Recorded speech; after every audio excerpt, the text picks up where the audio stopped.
Let not your heart be troubled. You are listening to the Sean Hannity Radio Show podcast. So like many of you, I have trouble sleeping. I have insomnia. No matter what I tried, it wouldn't work until I met Mike Lindell, and I got my very own MyPillow. It has changed my life. What makes MyPillow so different is MyPillow's patented adjustable fill. In other words, you can adjust the patented fill to your exact individual needs so you get the support you need and want to help you get to sleep faster and stay asleep longer. Just go to MyPillow.com or call 1-800-919-6090. Remember, use the promo code Hannity. When you do, Mike Lindell will give you his best offer ever. Buy one pillow and get another one absolutely free. MyPillow, made in the USA, 10-year unconditional warranty, and it has a 60-day, no-questions-asked money-back guarantee. You have nothing to lose. So it's time for you to start getting the quality of sleep that you've been wanting and we need. Just go to MyPillow.com or call 800-919-6090, promo code Hannity. Take advantage of Mike's special 2-for-1 offer.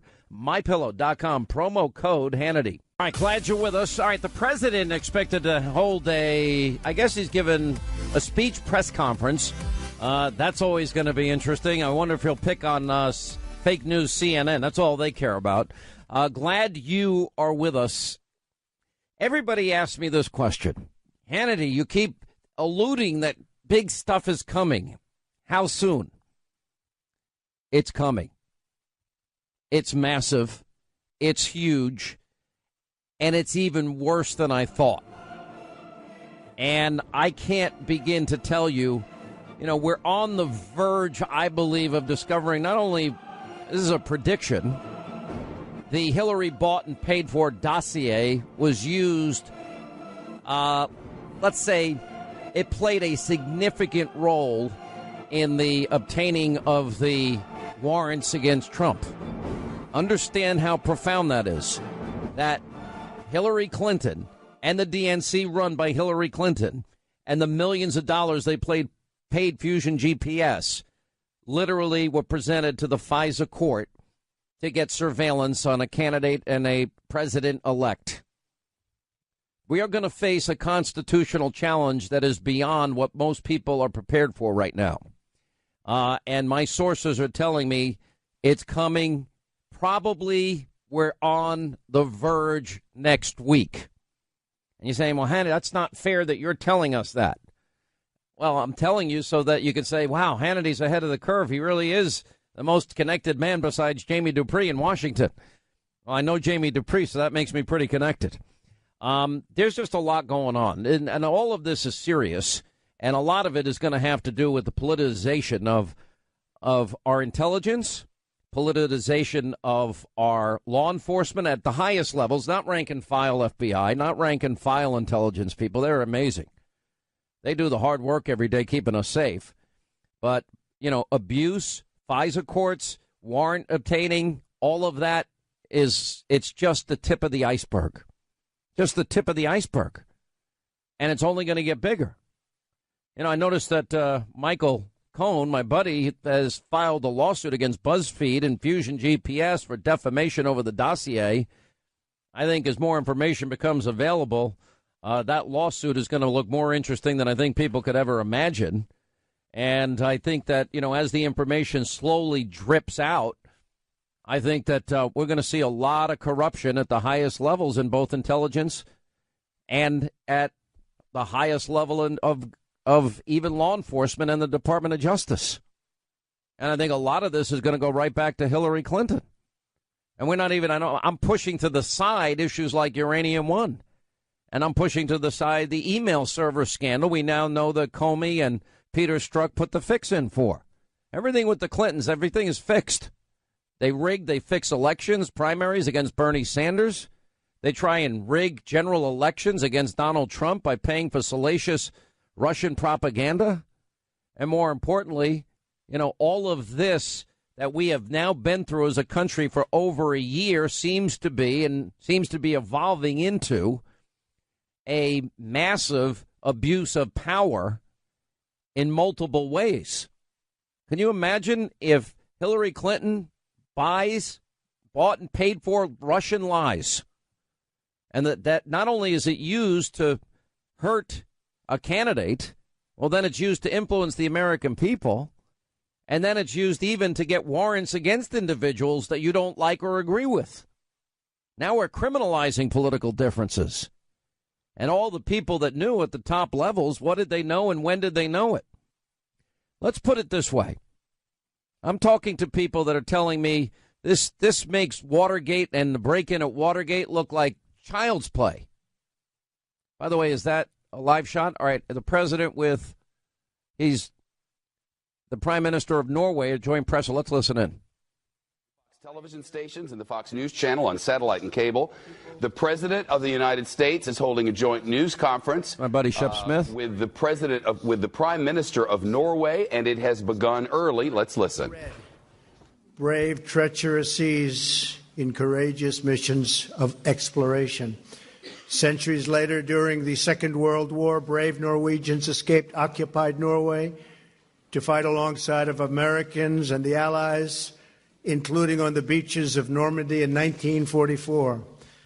Our friendship builds on this proud and noble history and is rooted in our commitment to confront the problems of today with that same confidence and that same determination, and I think it might even be greater determination. We've just concluded a series of discussions on how we can work together to promote a future of security and world prosperity, and also a great future for our respective countries working together. The Prime Minister and I are both committed to strengthening the NATO alliance. Norway has made contributions to the NATO-led mission in Afghanistan, where we are doing very well. It's been turned around, as well as to NATO and NATO's enhanced forward presence in Poland and the Baltic states. I want to thank the Prime Minister and the Norwegian people for their participation in these efforts. I encourage Norway to follow through on its commitment to meet the 2% of GDP defense spending obligation so that together we can confront the full range of threats facing our nations. And I believe Norway will get there quite soon. Norway is also a vital and valued member of the campaign to defeat ISIS. Because of us, ISIS has now lost almost 100% of the territory it previously held not so long ago in Iraq and in Syria. We're grateful for Norway's civilian assistance efforts and generous humanitarian aid to the region. They've been out there and really doing an incredible job. I'm also pleased to share that the economic ties between our two countries are robust and growing. The United States currently has a trade surplus, which is shocking. Do you believe I'm saying we have a surplus? There aren't too many. You're going to have to go back and check your people. But we're getting more and more surpluses all over the world, I will say that. I told that to the Prime Minister. But our two countries are robust and growing. The United States currently has a large contingent of products that we sell and back and forth with Norway. And one of the big products, of course, is our military equipment. I want to thank the people of Norway for their commitment to fair and reciprocal trade, a word that you're going to hear more and more coming from this administration, and it should have come from other administrations before me. Reciprocal trade, which benefits us all. Free nations are stronger when the trade is fair. And trade has not been overly fair with the United States, but we've had that great relationship with Norway. But remember the word reciprocal. In November, we started delivering the first F-52s and F-35 fighter jets. We have a total of 52, and they've delivered a number of them already, a little ahead of schedule. It's a $10 billion order. Norway also invests about one-third of its sovereign wealth fund in American businesses, supporting hundreds of thousands of American jobs. They're very big investors in our stock market, and therefore the Prime Minister thanked me very much, because their market is, you have done very well with your investments in the United States. Right? Thank you. Norway's commitment to mutually beneficial commerce is a model for other nations, and it really is. It's an amazing country. I look forward to forging an even stronger economic relationship between the United States and Norway, growing this record of success with even more investment and more jobs and more job creation. We're also proud of our increasing cooperation on health and health security, and also on biodefense, very important to both countries.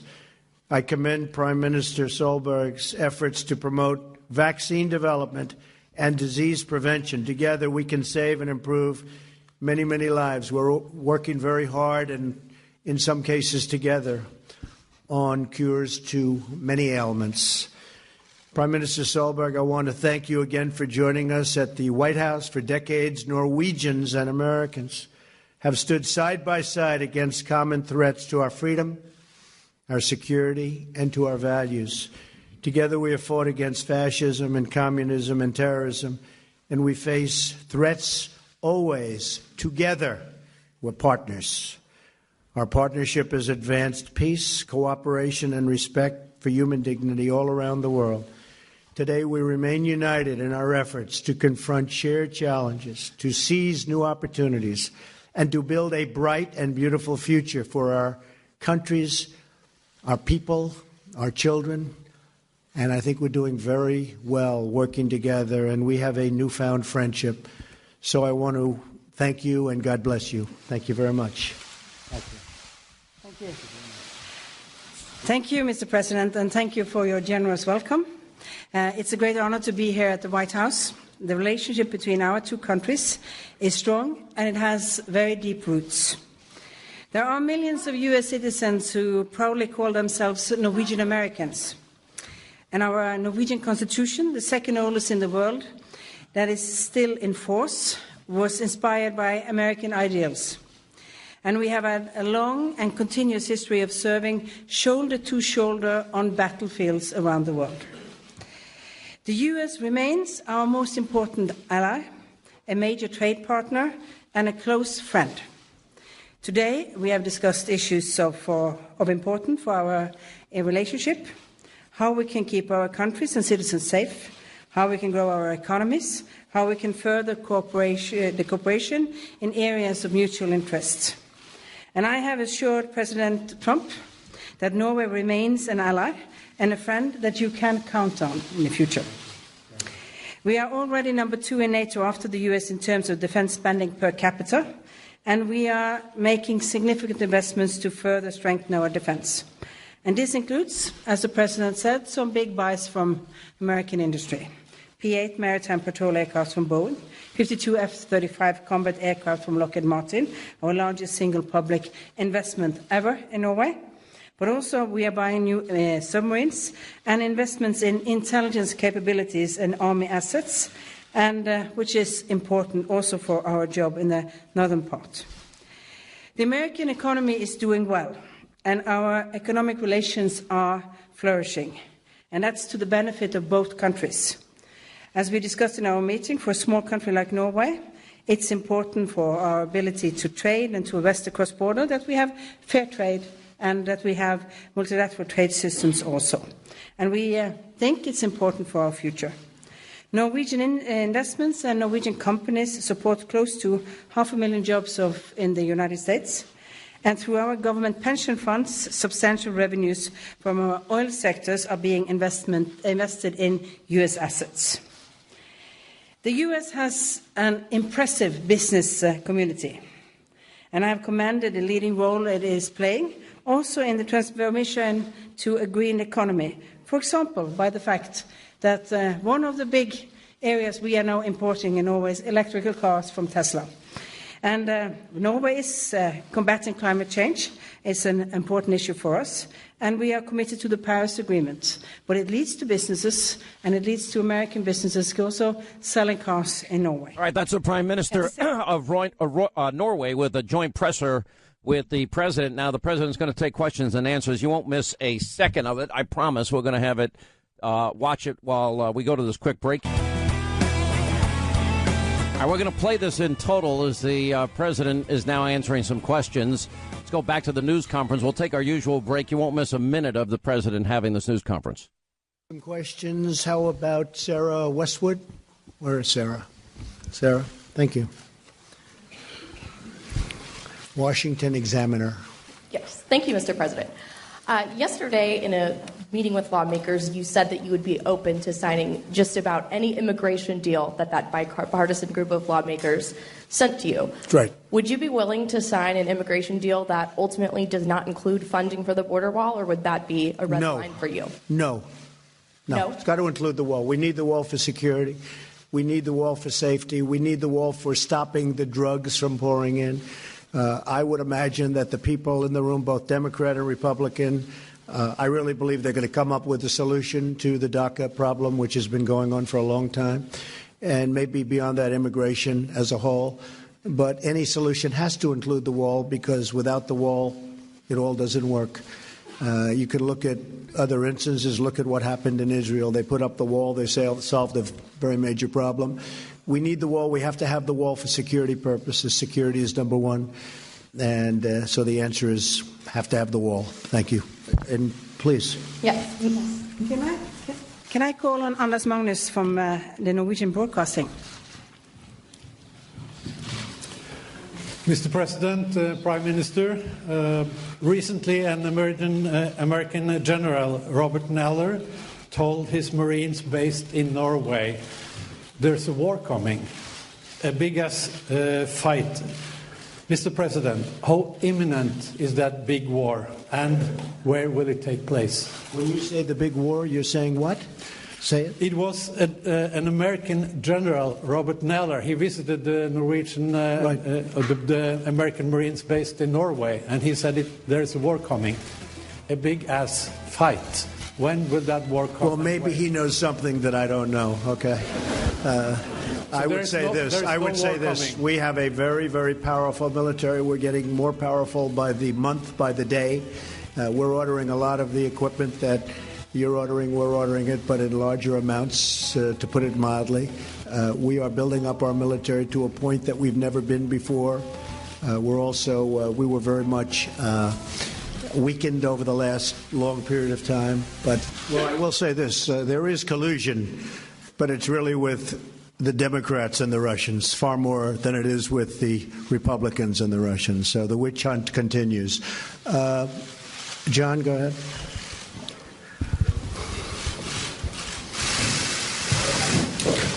Thank you, Mr. President. I also have a question for the Prime Minister, but if I could address the President first. Sarah brought up the Russia investigation.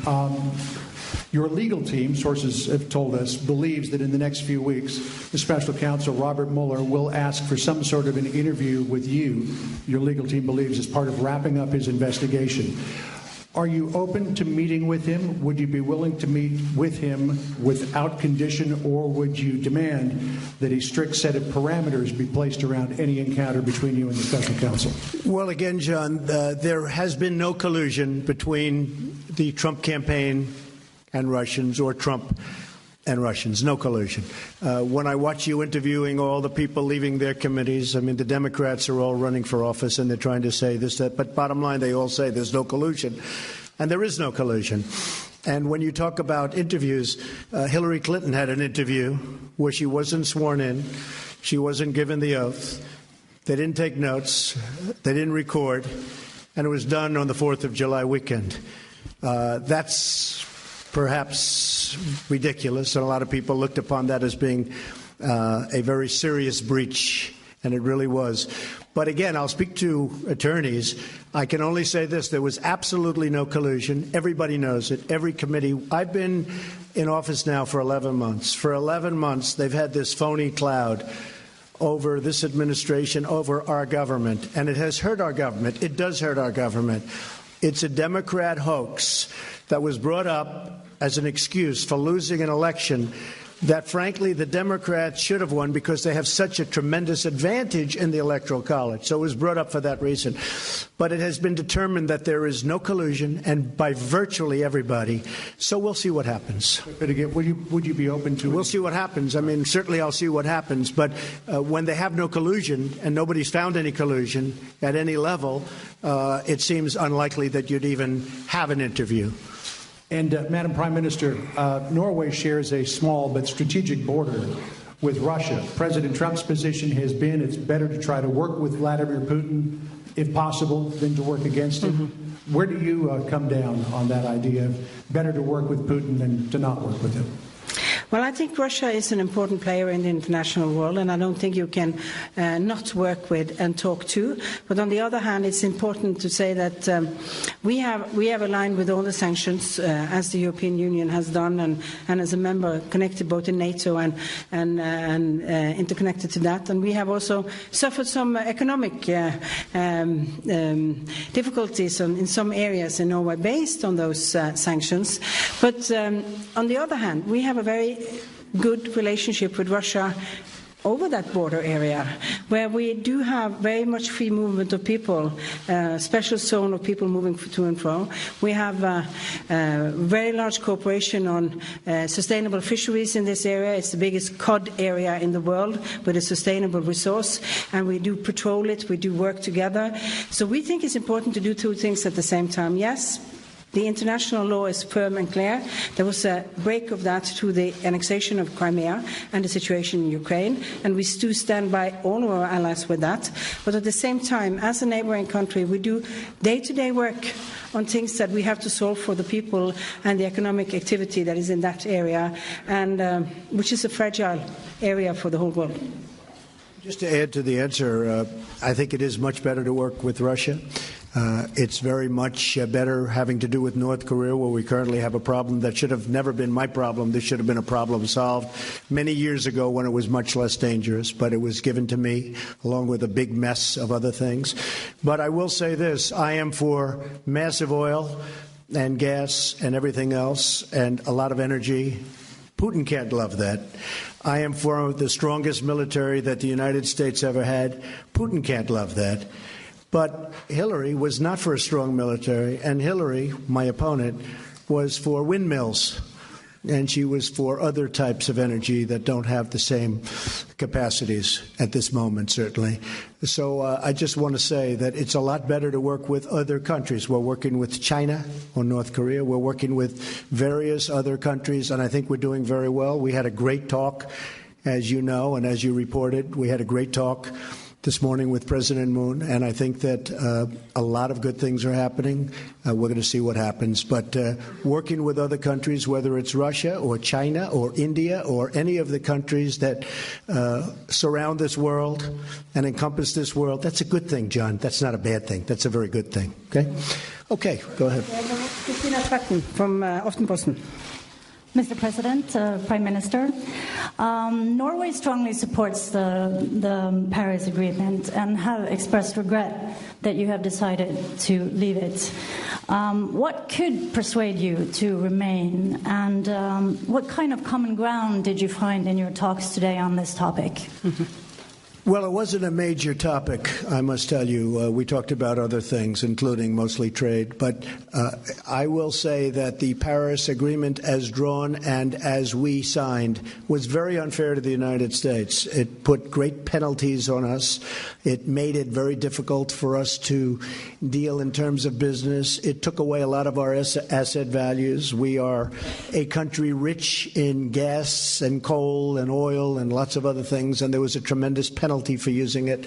It hurt our businesses. According to some estimates, we would have had to close businesses in order to qualify by 2025, whereas, as an example, China, by 2030, they don't kick in until 2030.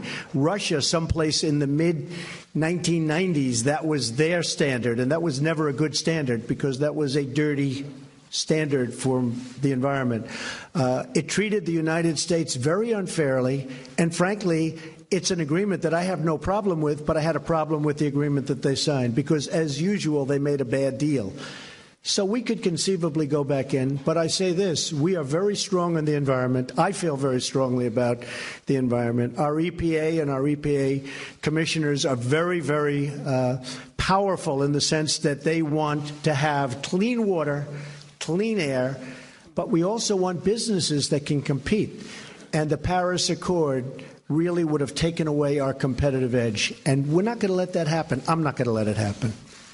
And if I just might add that there are business opportunities in this, as we talked about during this because we have strict regulations on to reach our Paris targets. That means that we have very strong policies for environmental friendly and climate friendly technologies, and which is a small part of why the United States now have a surplus in the economy towards Norway. So you never miss up on a good opportunity with good environmental standards. One of the great assets of Norway is a thing called water. And they have tremendous hydropower, tremendous. In fact, most of your energy or your electricity is produced by hydro. I wish we'd do some of that. But hydropower is fantastic, and it's a great asset that you have. Thank you very much. Great honor. Thank you. Thank you.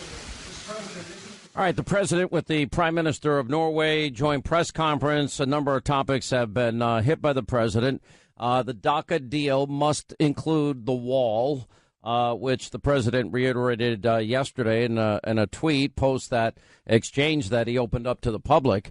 North Korea, we want our military to be prepared when it comes to North Korea, and talked about his relationship with China as a means of dealing with North Korea and building relationships. He talked about at length how the Russia investigation is a hoax, has been from the very beginning, and talked about it being a Democratic hoax and 11 months of a phony cloud that has hung above the administration. There's never been collusion. He was asked about whether or not he would do an interview with Robert Mueller without conditions, talked about Hillary, and how she met with the investigators in that particular case, and she wasn't sworn in, nothing was taped, and how, in fact, there were no notes even taken in that particular investigation. But we now know that the exoneration had already been written months ago by people like James Comey and Peter Strzok. We've not heard the last of Peter Strzok in a lot of different ways here. But again, he reiterated that there was no collusion at all. As it relates to DACA, it's everything that we've told you about. He also talked about the Paris Climate Agreement was bad for America, and how, for example, in the case of Vladimir Putin, he wasn't supporting Hillary because Vladimir Putin doesn't want a strong military with the United States, doesn't want America to move towards energy independence as he has. And his comment about Hillary when she supported windmills, which would not be in competition, obviously, with Vladimir Putin, and literally energy is the lifeblood of their economy. That's it. You get rid of their energy and their control over the spigots going out to Western Europe, it's a big problem financially for the Russians and for others. So that's the deal on that. One other thing that the president said yesterday about the border wall, he said it won't cost $18 billion and it could be built in a year, which, by the way, if we put our focus and resources on it, why shouldn't it be built fast? Why can't we get, 100,000 people down there building the wall and get it done expeditiously? And it could be done under budget and ahead of schedule, he said, in just 1 year. There's no reason you need 7 years. And he said, please don't do that to me. Well, I think it's in the Republicans' best interest that they actually get hundreds of miles of that wall built as soon as possible. Although I'm sure that there are plenty of these Republicans, just like they didn't really mean repeal and replace health care. In their particular cases, they didn't mean that they want the border wall either. It's easy to support these things when you know it's never going to pass under Barack Obama. There is an NBC News report. Those of you worried that the president somehow went soft on illegal immigration, under the direction of the president and the Homeland Security Department, federal agents busted a major anchor baby operation yesterday in California. NBC News reporting Southern California apartment complexes that doubled as maternity hotels for women who want made-in-America babies was raided early Tuesday, capping an unprecedented federal sting operation, according to officials. Homeland Security agents, they swept into the place called the Carlisle, a luxury property in Irvine, California, which housed pregnant women and new moms who allegedly forked over $40,000 to $80,000 to give birth to their kids in the United States, according to NBC News.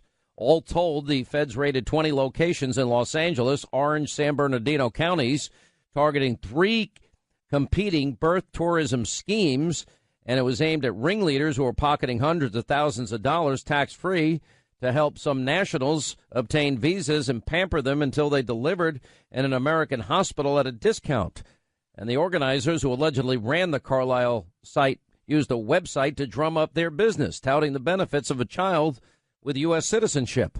13 years of free education, low-cost college financial aid, less pollution, and a path for the entire family to emigrate when the child becomes an adult. Clients were counseled on what lies to tell so they can obtain a tourist visa, how to fly through Hawaii, Vegas, or Korea to avoid suspicion, especially suspicious immigration officers at Los Angeles LAX, and how to disguise their pregnancy in transit according to search warrant affidavits that were unsealed. Unbelievable. Women apparently were set up at the Carlisle, charges $3,000 a month, two-bedroom apartment, has amenities including private balconies, a resort-style pool, cabanas, flat-screen TVs. They were funneled to several Orange County hospitals to deliver the babies, but they didn't pay full price, approximately $25,000 for medical services, according to officials. Instead of paying that, they got reduced rates for the indigent, ranging from nothing to $4,000. I guess we're all paying this. That translated into big losses for the hospitals, and more than 400 babies linked to this one particular scheme were born at just one facility in a 2-year period of time. Can't believe it. President also earlier on Twitter took on Dianne Feinstein, saying sneaky Dianne Feinstein, who has on numerous occasions stated that collusion between Trump and Russia has not been found, would release testimony in such an underhanded way. She's talking about the Fusion GPS guys. There's a lot to this story that nobody is getting to yet. There's so much more than anybody knows in terms of, all the topics that they were looking at to hurt Donald Trump. And as I told you, I'm getting a lot of information today that the dossier issue is about to blow wide open, probably as early as next week. And this connection to obtaining the FISA warrant against candidate and then President-elect Trump. Senator Grassley has criticized your leaking of the GPS Fusion transcript. The one thing I regret is that I didn't have a chance to talk to him before. And I've looked for him. I want to apologize for that, and I will apologize for it. But we were written to by the lawyers of the company asking that it be released. And the reason, of course, is because it has been used by rumor and innuendo and falsity so much that the time came for people to see exactly what was said. And I think in these hearings, more should be released than held back. Because when you hold something back, it gives all of the people that have an axe to grind an opportunity to grind that axe to a fine edge, and they do. But if the facts are out, then that isn't a problem. What about GPS's bank records? I gotta go. These are bank records should be released as well. All right, Dianne Feinstein, who was leaking the interviews that I thought leaking was not allowed. Well, that's a good precedent because I now know that the House Intelligence Committee and other committees now have gotten a hold of information that they had been requesting for some time from the Department of Justice. And I'm going to get to that in a second. Senator Grassley said that Feinstein's leak has now impeded the Senate's Russia investigation. And he goes on to say that her doing so, that the leaked transcript of the Fusion GPS co-founder Glenn Simpson, his summer 2017 testimony, could make it harder for the committee to get testimony from other witnesses as they continue to do their investigation. It may make a lot of people a little more reserved about whether or not they want to cooperate, including in regard to Jared Kushner, very high-profile person. As an example, we'll continue to move forward, Grassley said, but these transcripts would have been released eventually anyway. Obviously, I was a little disappointed because I had an understanding ahead of time that it'd be released when we both agreed to release it. But anyway, that's not the big story that I'm telling you is now beginning to unfold, and as it relates to FISA abuse and whether or not the dossier that was bought and paid for by Hillary Clinton and some monies from the DNC that Donna Brazile said was controlled by Hillary Clinton that they used to hire this guy Christopher Steele, if you recall. There's questions about whether or not he was paid money by our own government and the FBI in regards to all of this. But anyway, the Department of Justice has now given the House Intelligence Committee FISA applications that they believe were based on the Trump dossier. Now, I'm getting this all from the Daily Caller. The Daily Caller is reporting that the House Intelligence Committee is now in possession of the FISA applications that were used by the Obama administration to obtain the authority to conduct surveillance on the Trump transition team. Now, remember, Sarah Carter, John Solomon broke these. That was one of the first stories we broke last year, that there were warrants and a FISA warrant against then candidate and then President-elect Donald Trump. And then we were asking the question, well, why would anybody, how is it possible that a FISA warrant was obtained? Because you got to go to a FISA court. Now we're beginning to realize that at least I've had 3 people confirm for me today, 3 sources, high-level sources, that, in fact, the Hillary Clinton dossier was, in fact, used, at least one person says, that was of significant use to obtain the warrant against Donald Trump and associates. Do you understand? It's all propaganda. It's all Hillary Clinton bought and paid for Russian lies, salacious lies, unproven things. It played, one person said it definitely played a part. Another said a significant part in terms of getting the FISA warrant. But it was, according to all 3 sources, used to obtain the warrant. Anyway, the Daily Caller is now saying that the House Intelligence Committee is in possession of the FISA applications that the Obama administration used to get the authority to conduct surveillance on the Trump transition team, which they say was based on the Trump dossier. Now, that's coming from the Daily Caller today, and I made some calls on my own that got confirmation of this. Now, if you read this report, it means that is confirmation of the most explosive charge in the entire Russiagate scandal, which is that the FBI used a bogus opposition research document bought and paid for by Hillary's campaign to con a FISA court into allowing the Obama administration to surveil the opponent of Hillary Clinton. And if that's true, that's a big problem for Hillary and former Obama administration officials, for the FBI and for the Democratic Party. Joining us now is Sarah Carter, Fox News contributor, investigative reporter. How are you? I'm doing great, Sean. Sounds like we have a lot of the same information coming our way, because we were able to verify pretty much exactly the same thing, that the dossier was used in part to obtain the FISA warrant to spy on members of President Trump's campaign. All right, let's get into this in some detail. What are you hearing? What have you heard? Well, I'm hearing that the FISA was used, that the dossier was used to gain the FISA. And that's very significant because, remember, a lot of this, and we know now that this dossier is unsubstantiated, salacious dossier. A lot of it's proven to be false. So it leads us to the next question. One of my sources, a very high-level law enforcement official, said this is outrageous. He says it clearly should be thoroughly investigated. And they were very well familiar with this FISA application process and how this was done. And it should ask us to question, how far has this abuse gone? Is this a single case? What happened here? What are they looking at? I know as well as you, that I've spoken to members and to others who said that they did have a chance to review all of this documentation at the Department of Justice, that the Department of Justice was forthcoming with the information requested by the House Intelligence Committee.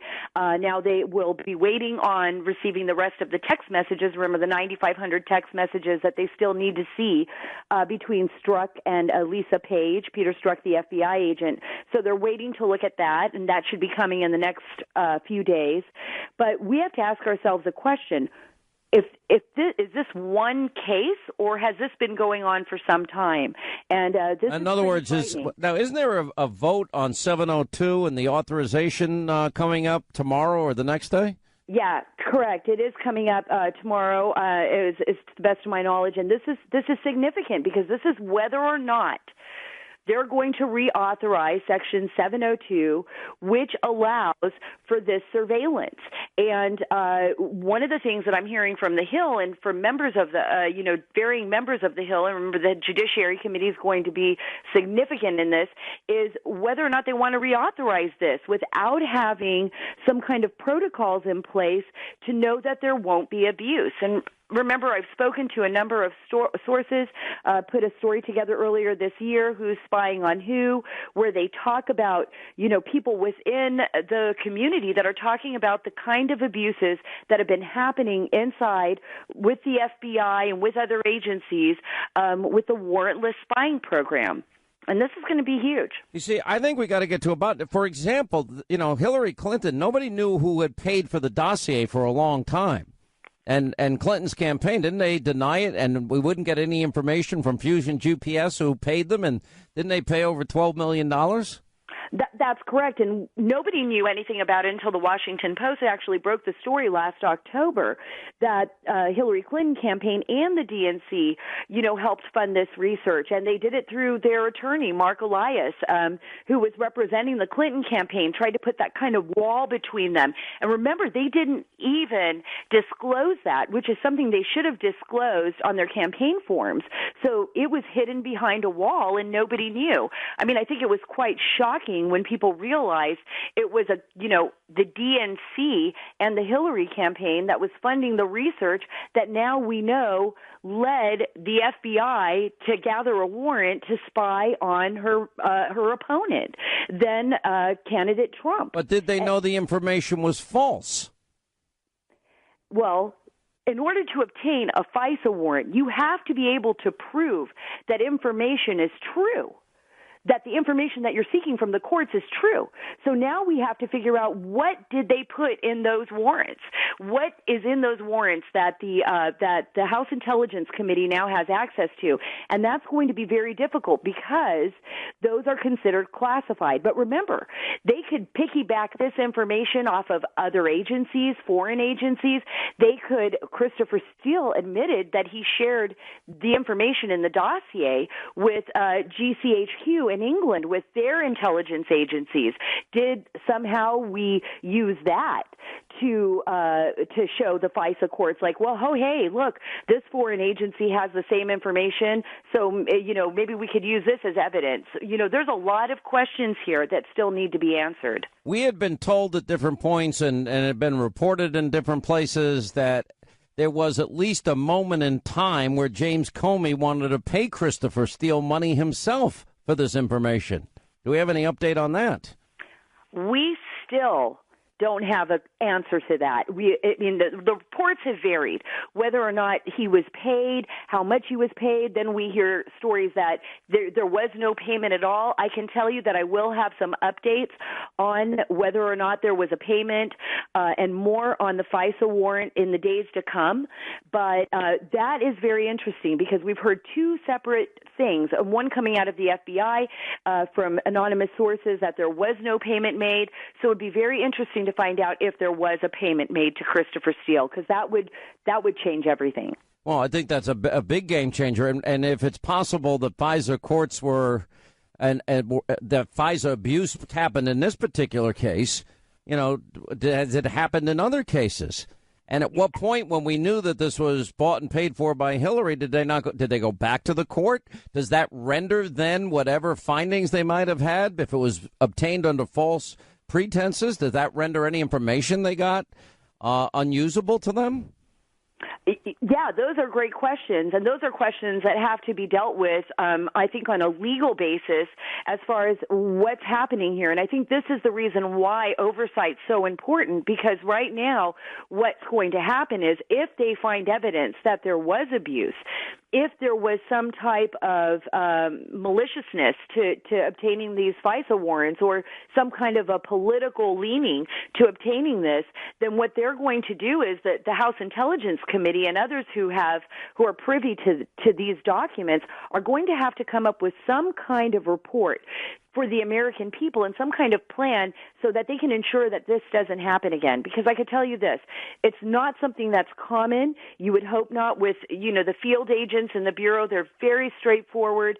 They are very disappointed in what's happened with the Bureau over the last year, and many of them have spoken out, both former and current agents within the Bureau, within the FBI, but they're going to want to fix this, and they're going to want to fix this before they reauthorize 702 I think that's going to be essential. Does that put a roadblock in the way of tomorrow's reauthorization? You got to imagine it might. All right, take a break. We'll come back.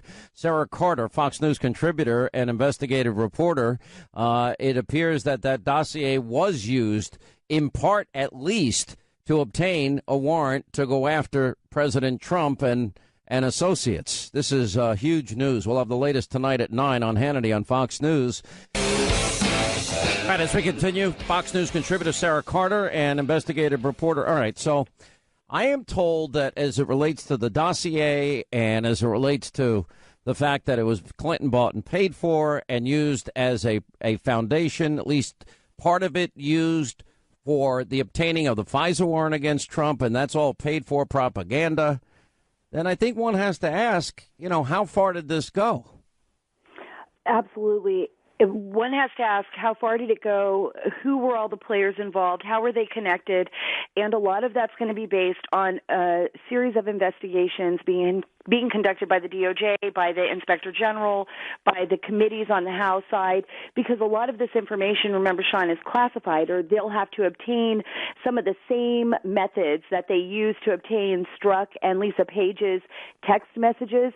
They'll have to look at who was talking to who here. I mean, maybe Strzok and some of the higher level officials that he was dealing with during this time, because he played a very significant role in the Russia investigation. So we know that he interviewed Flynn. We know that he is part of the interviews with Hillary Clinton and looking at that as well. And now we're going to have to go as far as saying, like, well, who was involved in this dossier?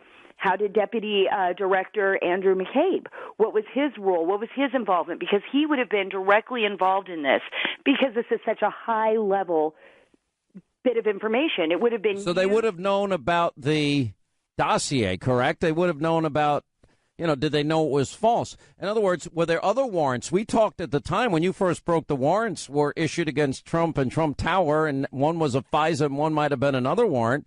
Are there other abuses of these warrants?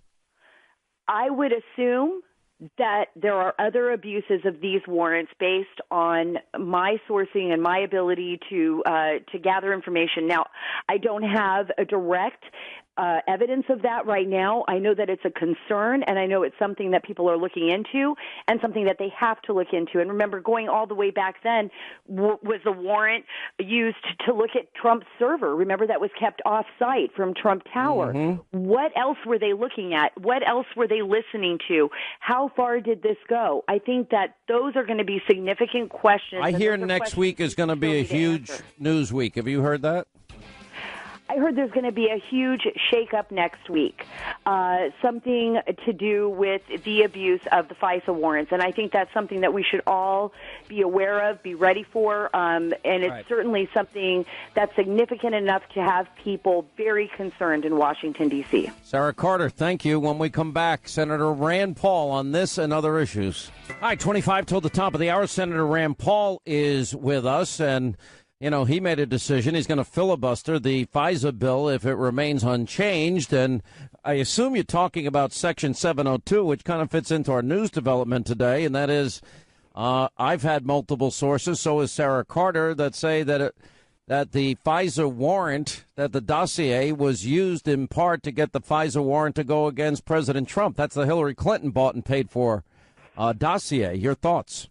I think everything that's gone on in the last few weeks with the revelation that 3 people in the FBI were plotting to try to prevent President Trump from becoming president, that somebody was at the Department of Justice, this Bruce Orr, whose wife worked for the group that was doing opposition research on Trump, paid for by the Clintons. This shows that people in charge of the intelligence apparatus are not without bias. Madison put it this way. He said, men are not angels. That's why we've got the Constitution. So what happens right now is we don't have enough oversight of our intelligence community. This Section 702 is to spy on foreigners in foreign lands, and I'm for it. We do have to defend the country, and spying on foreigners in foreign lands, they don't get constitutional protections. The problem is we gather so much information that when you look at the database, millions of Americans get sucked up in this database. They're called incidental collection, but they're innocent Americans stuck in this database. They haven't committed a crime. They didn't talk to a terrorist. They just somehow tangentially are in this database. And you should not be able to search Americans' data without a warrant. And so we're asking that they simply get a warrant and that this data that's been collected with a less than constitutional standard not be used in domestic prosecutions. How deep do you think this runs? It concerns me that it is amazing to me that we've discovered these people at the FBI, this guy and his mistress who were plotting with somebody named Andy, which most people assume was the second in command to the FBI, were plotting to make sure that Donald Trump did not become president. But if he did, they were talking about an insurance policy, whatever that means, to keep him from being president. Isn't the insurance policy likely this phony Trump-Russia collusion story that has never been proven? It could be. And see, this stuff is very, very scary. So we have this dossier that is made by a British spy, but it's paid for by the Clintons and the DNC. At the same time, this guy is also being paid by the FBI. This British spy was paid by the FBI.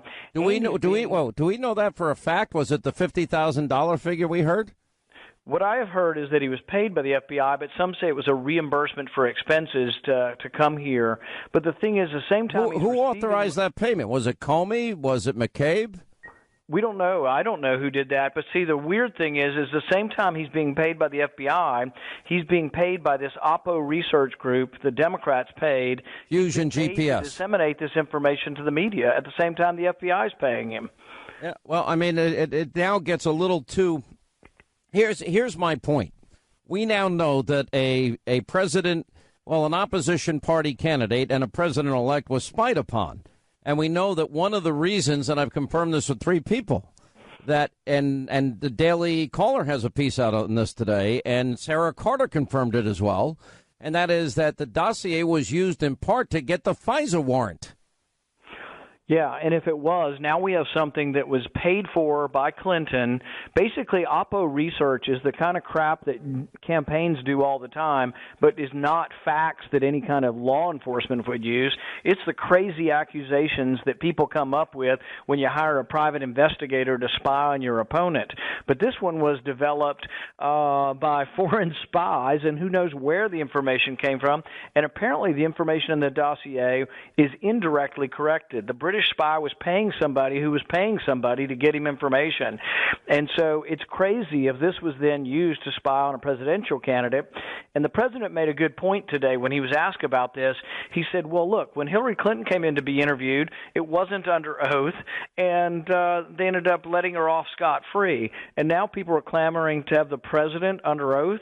I think it's crazy that he would ever even consider talking to these people. But the thing is my point is there's an intersection with policy here. We need more oversight of the intelligence community because there are people of bias that are the deep state that are there all the time. They never go away from administration to administration.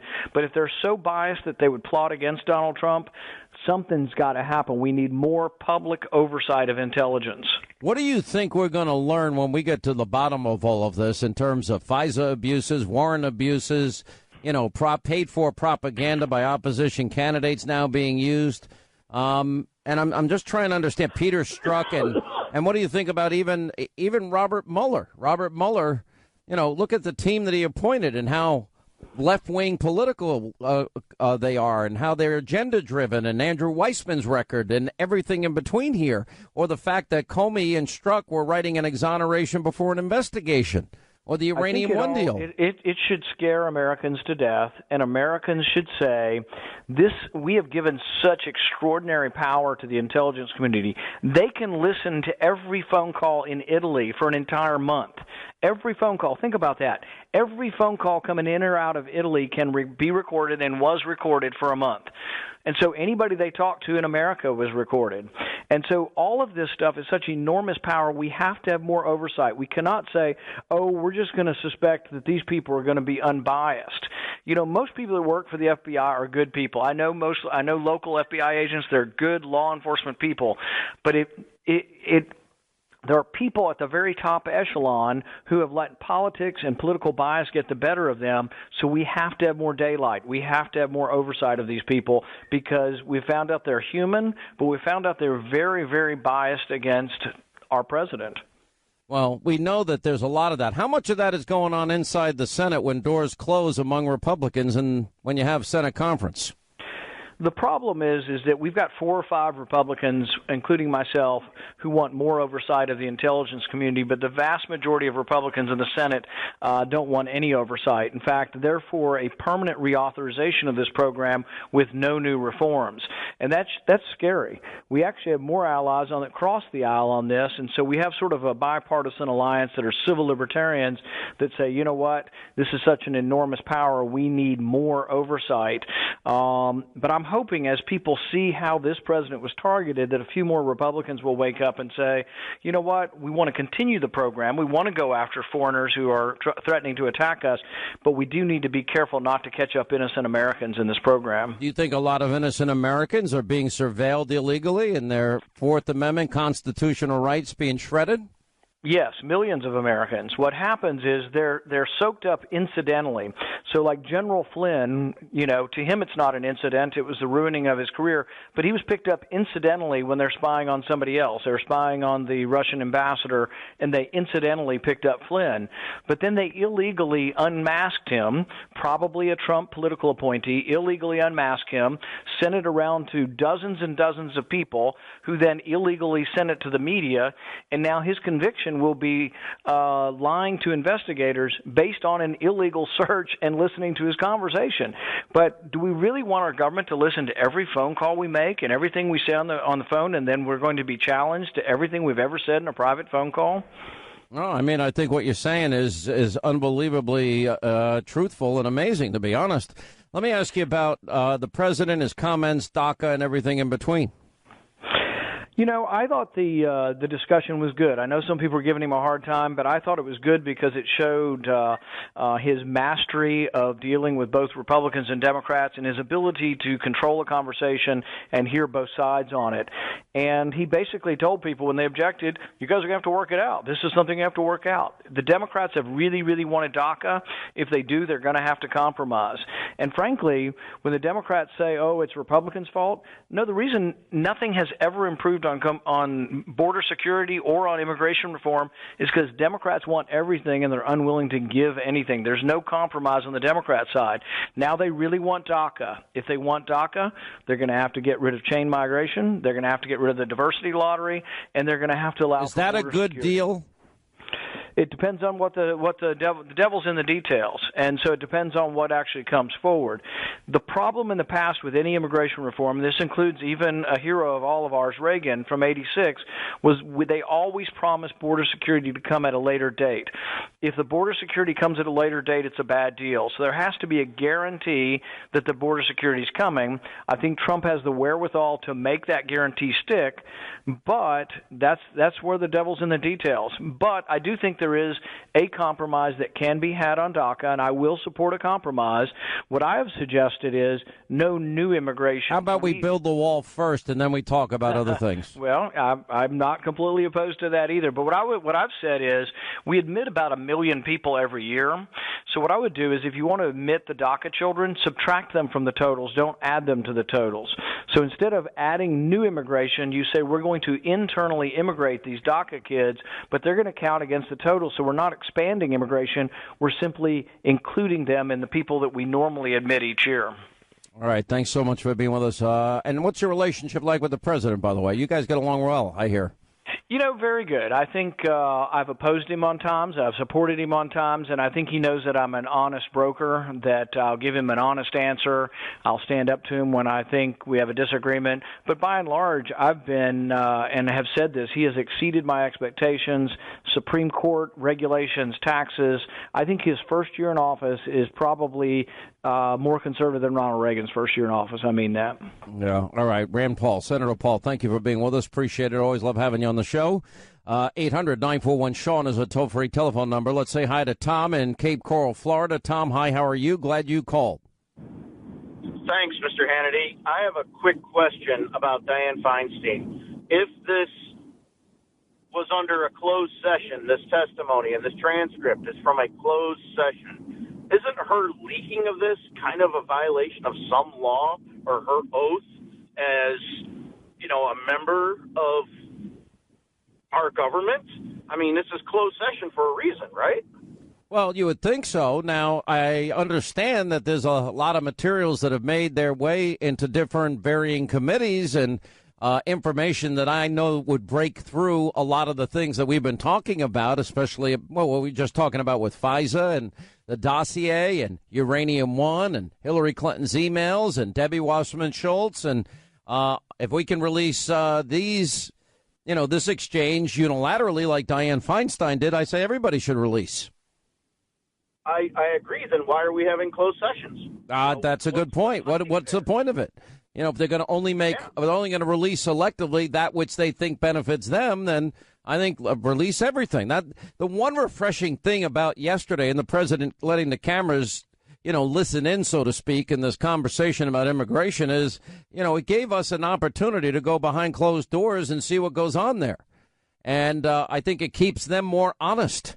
And I think all these closed-door hearings and, backdoor legislation and all the deals, it's sort of like, I guess if we saw how the sausage was made, we'd never eat the sausage. But it would certainly awaken people to what really goes on in government. I think that would be a good thing. Reed is in Salem, Oregon, next on the Sean Hannity Show. What's up, Reed? How are you? Good. How are you? I'm good, sir. Hey, I wanted to get your take on, given all we know about the Russia investigation now and the involvement of Hillary, Comey, Obama, all of them, how important was it for them to get Sessions to recuse himself from this investigation to keep him out of it so that it could stay in Mueller's hands or Rosenstein? And the bigger question, who told those senators in those confirmation hearings that it was important to push that issue? I don't know the answer. I will say this. I think that none of this exists if Senator Sessions never recused himself. I think it honestly, that's my take. All right. I appreciate you being with us. 800-941-SEAN is our toll-free telephone number. You want to be a part of the program. I told you I thought something was going on with Julian Assange. There's one report out, and I haven't confirmed it yet. We're looking into it now, but just to put in the back of your head that he might have been granted an Ecuadorian ID that would be required for passports and for citizenship. So we're going to watch that case because there just seems to be movement on that account. Anyway, 800-941-SEAN is our toll-free telephone number. You want to be a part of the program. We got a lot of other news that we are getting into today.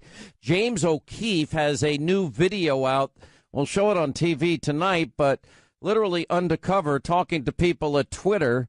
And if you're worried about your private security and if you're worried about privacy and you're worried about whether or not Twitter has been politicized, you're going to want to hear what we're going to play next. It's actually pretty frightening and pretty scary.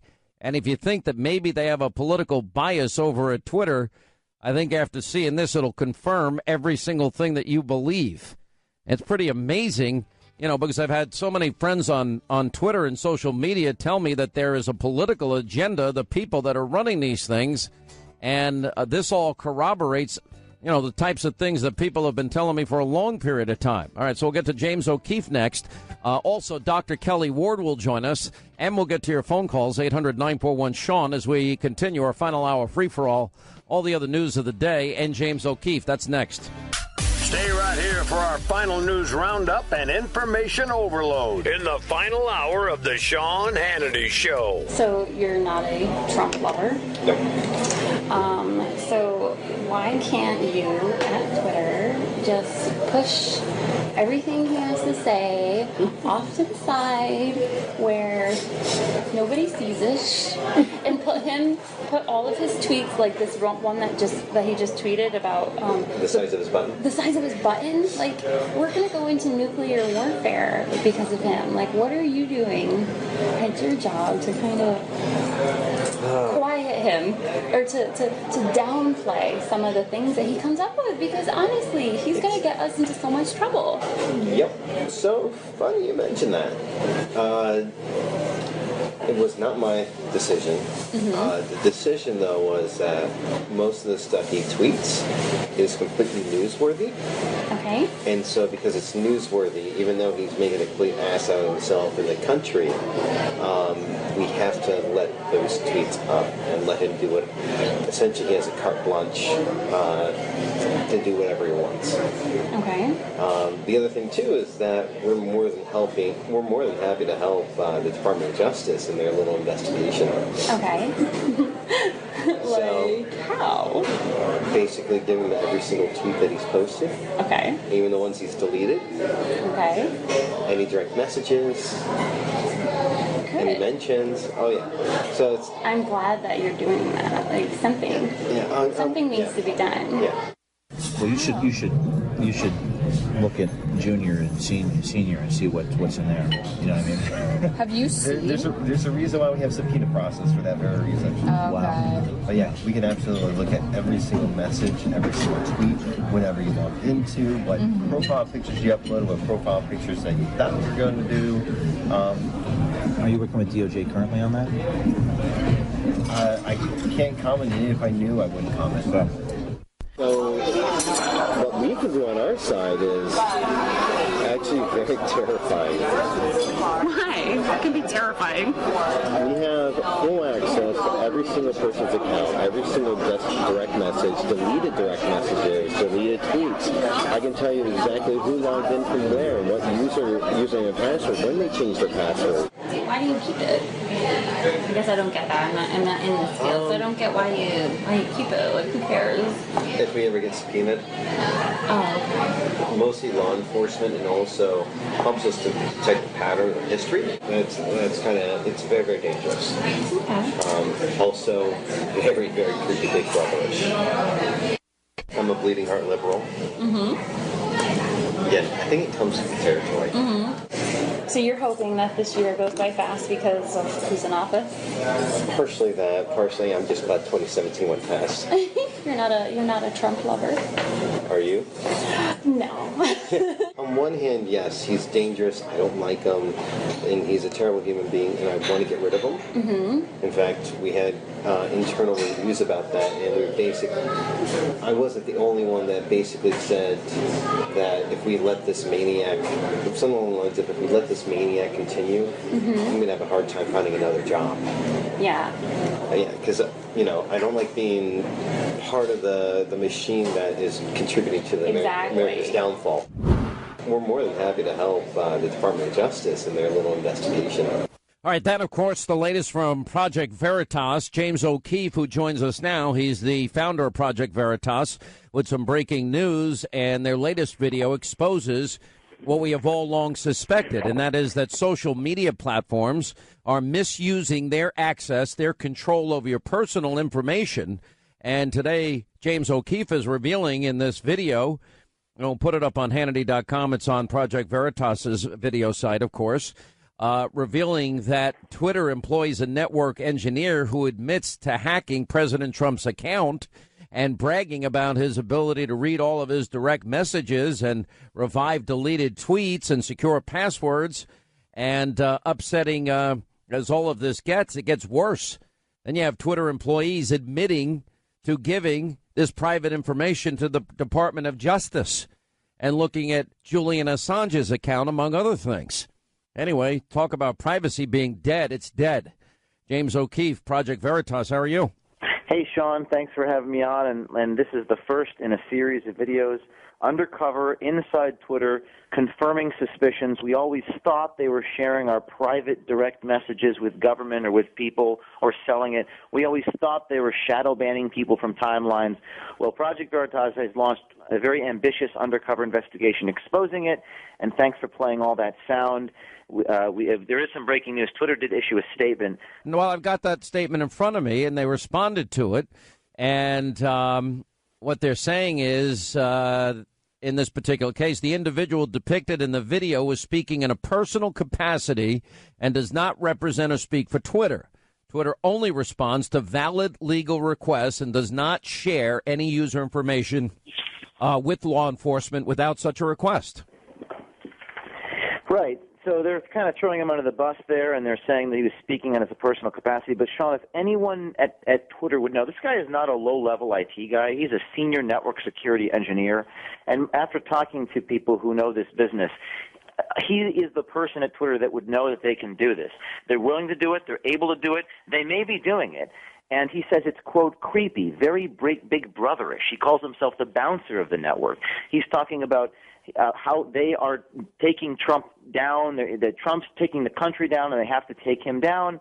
So it's very interesting to see how he articulates his philosophy towards Trump and what they're willing to do. By the way, the employee himself, a guy named Clay Haynes, is the senior network engineer, actually tweeted this morning that, quote, this is no fun. Yeah, he wrote this. Well, he wrote, well, this is no fun.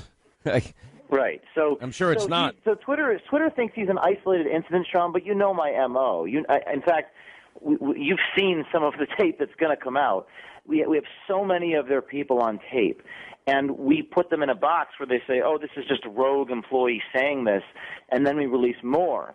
So Twitter is going to have to face the facts here over the next few days. Can you get into how many installments we have on this? There's a few.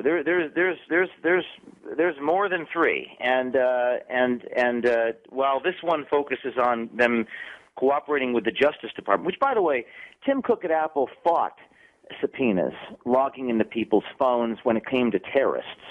So I think that their leadership, I think the CEO needs to respond to their attitude about even complying with subpoenas. It's news that there's a subpoena against Twitter for Trump's private direct messages.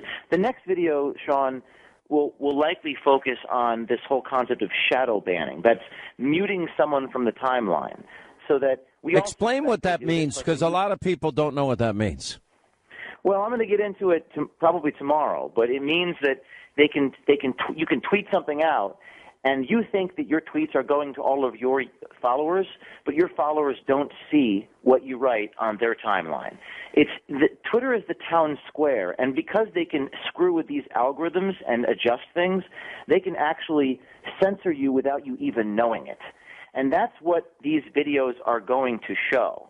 And we've always suspected it. Now we're going to prove it with their words, not mine. All right, so this is an amazing thing. Walk us through the entire operation that you had here, because it was pretty sophisticated, or I don't know if you want to go into all the details, but you managed to actually get Twitter people to come to you. Well, Sean, it's hard for me to get into the specific aliases, but I will say, Sean, that I take a lot of heat at Project Veritas, and you know that we did when we went after CNN, the New York Times, and the Washington Post for the aliases that we use. We use a variety of aliases to get people to open up to us, and we never break the law. And we never try to lie to the American people. We never deceive publicly. But we go undercover. We pose as something that we're not.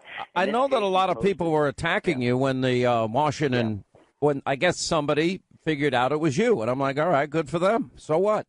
That doesn't negate all the times that you've gotten incredible exposés on corrupt institutions. I mean, that doesn't take away the other good work you've done. But yeah, some people they're so afraid of you. I mean, that to me is a good thing. It means you've been effective. Yes, we're getting flack. I mean, we get vociferously attacked, but we use a variety of aliases. We pose as terrorists, drug dealers, pimps, hookers, child abusers, rape victims. In this case, we posed as a headhunter, and we did other aliases. We can't get into the alias, but we entice them into a meeting. They want to meet with us. They want to spill the beans about their trade secrets, about the things that they're doing that are wrong, and then we secretly record the interaction in public places where there's no expectation of privacy. This operation took us about a year. This is the first video. As you know, Sean, there's always more videos, and I think this is going to change the way people see the world. When they see and hear in this video that they're looking at your direct messages, and there's more on this. They're sharing your direct messages. They're looking at them, and the things that these people say about what they do with your your private, like text DMs or text messages on Twitter. It is going to outrage people. Heads are going to roll. There are probably going to be congressional hearings after this whole thing is done. And this is just part one. This is just part one. Many of my friends on Twitter, and I have the Let Not Your Heart Be Troubled Twitter Army Brigade, they actually helped me get started some years ago. I think we're up to, 3.2 or 4 million followers, which we're very happy about, and we get out a lot of information to people that way. It's at Sean Hannity if you want to go there. And one of the things I do, I just have my whole staff has access to my account at any time. And but one of the things that we do is people reach out to me, and they're telling me that they're banned from Twitter. Have you ever heard of this new Twitter-like site? What is it, Gab or? Gab. Andrew Torba is the CEO of Gab. Yeah. He's a friend of mine, and a lot of people are driven traffic to his site because of this. Yeah, because Twitter in particular now has come under fire for banning people, banning their opinions. And I know people like to go out and Periscope, and they take, they do live videos and all of this stuff and live Facebook, et cetera. And I think it's a great opportunity for people to be citizen journalists like you're doing. What you're describing here, what your business is no different than what Mike Wallace used to do. And other people at 60 Minutes for years, except you always put out the entire tape, correct? I usually do. I put more than the networks do. And Sean, I've sometimes released hours of tape. Sometimes I have to protect sources. But Mike Wallace, Upton Sinclair used to do this. There were undercover reporters in the 1960s and 70s who actually went undercover into media organizations. But the media can't abide me. They can't acknowledge there's anything wrong with them, so they have to reject the techniques. But the techniques have been used for 100 years, and in this case, Sean, Twitter is, I don't know if the government should get involved, but unless the CEO, Jack Dorsey, makes sort of these algorithms public and their HR policies, the government will probably have to get involved, because the stuff that is coming is so bad. When I tell you what's coming, what they do with your private photographs, and things that you send your wife, and I'm not making this, it's not my words, this is their words. It is going to shock the conscience of the users on this platform. And the free market is going to create... So there's no privacy on Twitter, is what you've discovered here. And that there's political... It's worse than that. There's political... It's worse than that. Censorship and beyond that. It's beyond... But by the way, that's one thing. All of that, there would be an expectation of privacy on Twitter, especially in your private account. So if they're doing these things, it sounds to me like they've opened themselves up for lawsuits 1,000 different ways. Yeah, people are going to get sued. People are going to lose their jobs when this whole thing is said and done. The next video is going to be out tomorrow morning. But Sean, this is going to be a catalyst, I think, for a change. And I've already heard from James Damore, who sued Google. Him and I have talked a little bit about what's happening. By the way, I noticed that Charles Johnson and some other people have been suing Twitter of late. He got banned, I guess, in 2015. Yes, Charles sued Twitter on Monday. I think maybe there was another lawsuit. Twitter, James Damore. Yeah, so there are a lot of people now suing Twitter, and based on this information, you might have made them a lot of money. They mention some of these people in the videos that are coming out. All right, got to take a quick break. We'll come back more with James O'Keefe, Project Veritas, and what are people going to do about the loss of privacy and more of what's coming later this week in his investigation. Straight ahead. All right, as we continue with James O'Keefe, Project Veritas, and his deep dive into Twitter and social media, I would never, ever, if I worked at such a place, ever think it's within my rights to violate people's privacy. I don't understand why people feel that they can do that. Sean, you have 15, 20 million, 25 million listeners, however many it is. I want your listeners to tweet at Jack, J-A-C-K, at Jack with this video, and ask them, Jack, what are you going to do about this?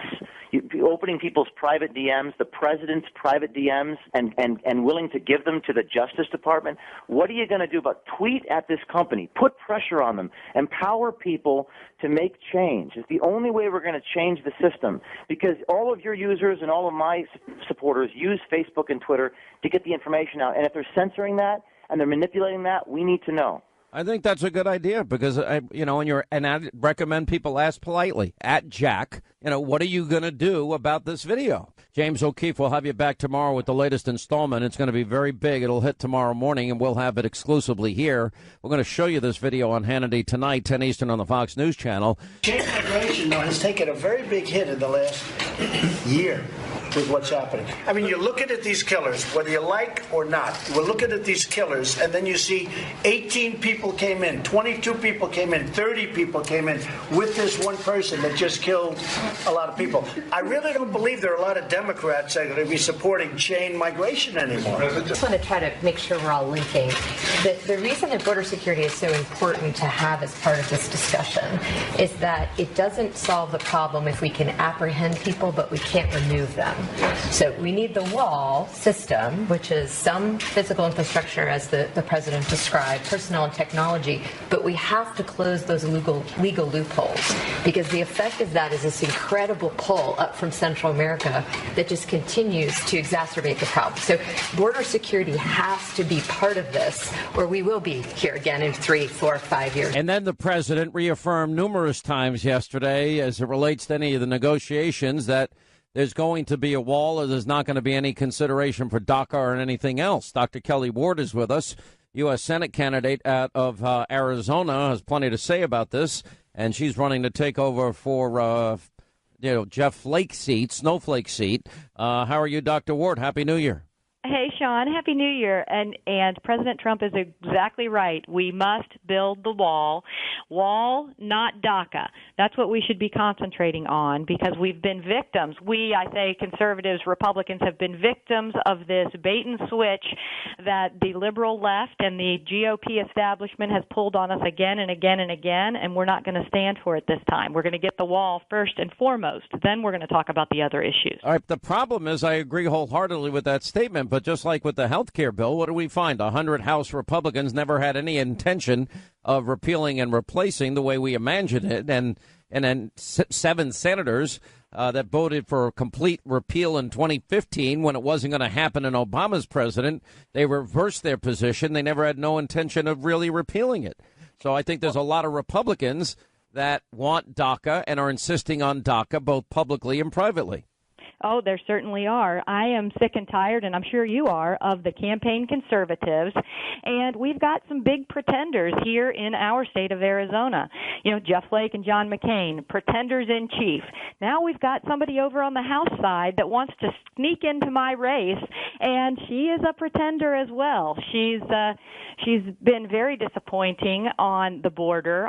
She's for DACA, she's for amnesty. I just heard her on the news last night talking about how we just don't need a wall. Well, the wall isn't about keeping people as being the only way to keep people from coming into our country. The wall is a symbol of a right and wrong way to come here, first and foremost, but it also slows down the progress of those things that are illegally coming across the border, whether it's people or guns or drugs, human trafficking. Those things will be slowed down so that our excellent Border Patrol is able to get there and do the job that we want them to do, which is apprehend and send. Apprehend and send them back. Don't allow them to come into our country and enjoy all the benefits of this great United States. Listen, I agree wholeheartedly. You know, I keep saying the same thing. You always get the amnesty, the consideration. You never get the wall built. I mean, this goes back to 2006. This goes back to 2013, all the Democrats supporting, building a wall. They've now all reversed their position. Now here we are again. All Democrats seemingly want is the next consideration, DACA, passed without any real guarantee that the wall's going to get built. So how do we fix that and make that happen? Well, I mean, I think we all, as conservatives and as Americans, need to take a hard line on this with everyone from the president on down, that it has to be a discussion about funding the wall and building the wall before any consideration of any type of permanent solution for the DACA population. President Trump has to honor his promises that he made to the Angel families and to the victims of illegal alien crime. He promised them again and again. He promised us again and again no amnesty. And to have this conversation is the wrong conversation for us as the United States. We should be talking about border security first and foremost as national security. And once that's accomplished, then we can open the dialogue on these other issues that are secondary to border security. Now, do you think there's enough Republicans at this point that are going to support that, or is it going to be something done simultaneously and then we have to worry that it gets built? I worry about those squishy Republicans in the middle. And when I look at who was at the table, yesterday, which I do think that was a political genius move by President Trump, televising that meeting.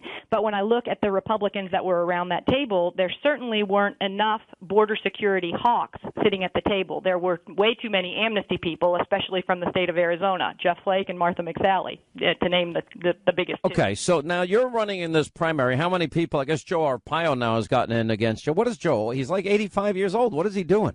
He is. Joe's a patriot. He's been a leader on illegal immigration, stopping illegal immigration here in Arizona. I welcome him to the race, but I can tell you we've built such a strong campaign. We have a broad base of support across the entire state of Arizona as well as the country because we're not focused on just that single issue of immigration.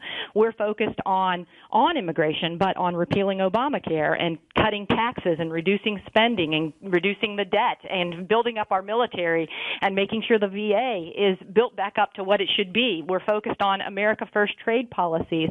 And those things, are what have allowed us to have such a successful campaign that drove Jeff Flake out of the race, into retirement. So we feel great about our position in this race and getting to Washington to do the job that Americans want done.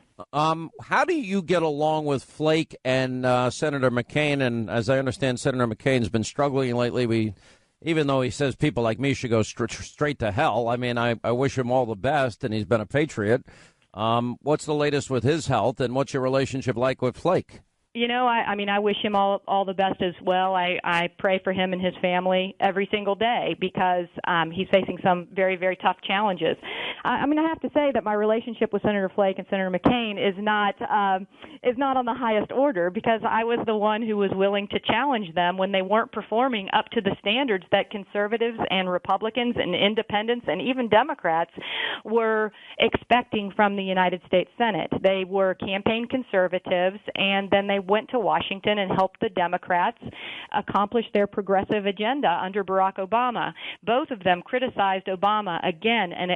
criticized Trump again and again and again, but never once did I hear either of them really criticize any of the unconstitutional things that President Barack Obama was doing. That's such a good way to put it. They're campaign conservatives. There's a lot of those people out there. Arizona's become a bit of a tough state to win. And is defining it as purple, is that accurate to you? Well, I certainly hope not. We've got way too many splotches of blue, that's for sure. If you look at the presidential map in 2016, there were a lot of blue spots in Arizona that didn't exist before. And Donald Trump had he won here by 4 points, but it would have been better had he had two senators who were actually supporting him rather than two Never Trump senators working against him in the state.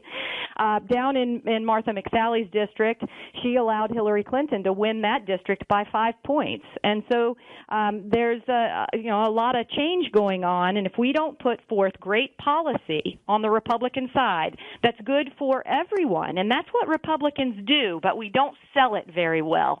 We have great policy that will grow our economy, that will put more money back into the pockets of American citizens across the economic spectrum, and we allow people to have liberty and freedom. And so we need to be able to change our messaging so that it appeals to millennials, that it appeals to independents, appeal to those Democrats who have been let down again and again and again by the left, and maintain our conservative base.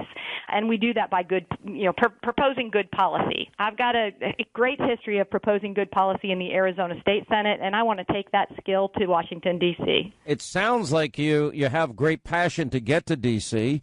What policies do you maybe find yourself in disagreement with, if any, of the president, or do you find that you and him think alike? I think we think alike on a lot of things because, Donald Trump is now part of this movement that's known as the America First movement. But remember, you were there. This movement started years ago, 2009, 2010, especially in response to Barack Obama's goal of fundamentally transforming this nation into something that we wouldn't recognize. And so we've always been on the ball about border security and stopping illegal immigration and shrinking the size of government, lowering taxes, getting rid of regulations that are unnecessary and constrain American citizens and American businesses and make it difficult for us to compete globally.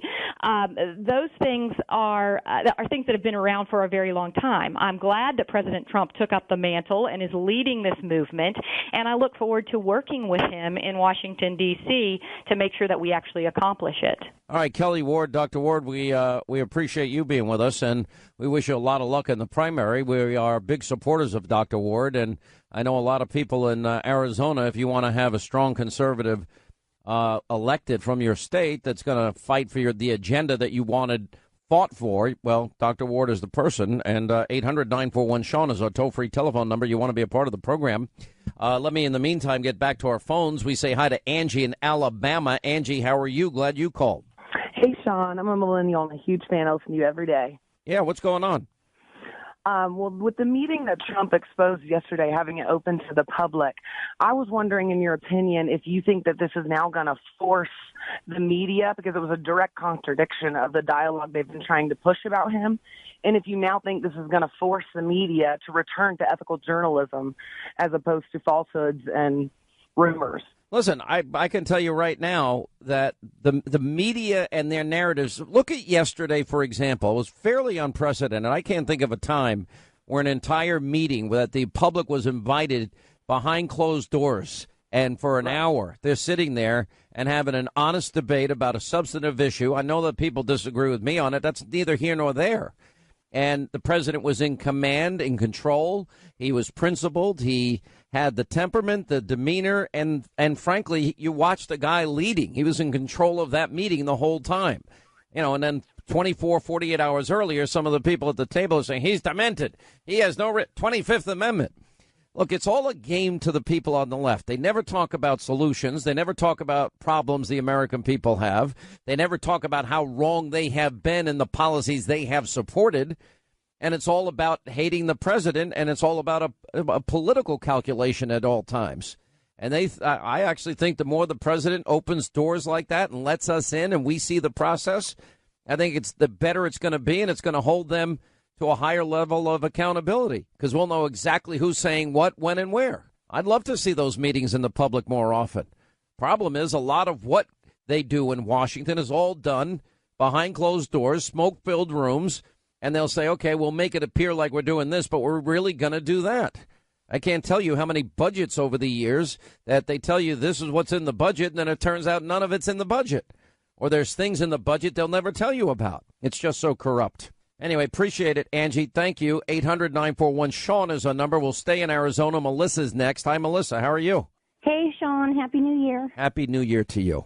Yeah, I am scared. I am very nervous now. I feel that President Trump is lurching more to the left with this so-called DACA dreamers. To me, they're not dreamers. They're illegals. And the reason why I'm against all of this is because my grandfather came here legally. Mm-hmm. Legally, he was not on any government assistance. They had to assimilate into society, learn English. My grandfather, the school he used to clean bathrooms, he became assistant principal of that school. Wow, what a great story. It takes away from the hard work that my grandfather and so many others come here legally. I'm sorry. I know it sounds heartless of me, but they're illegals. They do commit crimes, fraud. They have fake social security numbers. Some people do. You're absolutely right. Some people absolutely do. Yeah, so I'm nervous about President Trump lurching to the left. Yeah, he will lose me, and he will lose a lot of his support here in Arizona if he does. I think you're right, and I think if they have 200 or 300 miles of the wall built with the new monies that they have, I think between that, continuing to fix health care, the economy roaring along, keeping the country safe, standing up to Iran and North Korea, and preventing any type of major, decline and defeat of ISIS, it's all going to help. But they got to keep their promises, and I've been pushing and urging them all to do it. The areas they are doing it is they got the economic plan passed. They got judges in massive amounts passed. Those are two promises. right, that's going to wrap things up for today. We're loaded up tonight on Hannity. The dossier was used in part to achieve and get the FISA warrant. I doubt anybody else in the media will tell you, but we've been way ahead of the curve and are usually ahead of the curve. I got Sarah Carter's going to weigh in. John Solomon's weighing in. We got some other breaking news. The latest on the immigration battle we'll have tonight, and all the news and information that you will not ever get from the mainstream Destroy Trump media. All right, so we'll see you tonight at 9. Set your DVR. Back here tomorrow. As always, thank you for being with us. Have a great night.